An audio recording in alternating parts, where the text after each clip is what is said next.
Tarehe 29 Oktoba ni siku ambayo ipo kisheria kwa mujibu wa katiba yetu.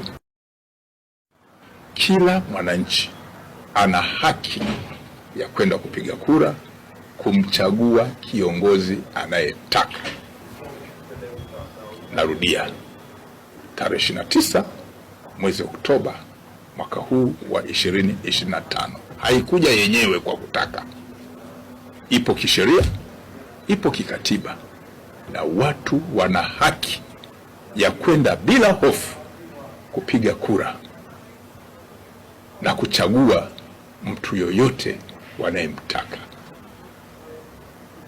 Vitendo vya kutisha watu,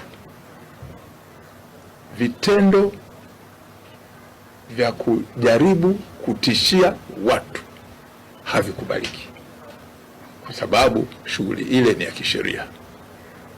Kwa hiyo jeshi la polisi litaendelea kufuatilia, kuzuia, kubaini na kutanzua matishio yote ya kiusalama, na siku hiyo watu watatimiza jukumu lao la kikatiba bila hofu.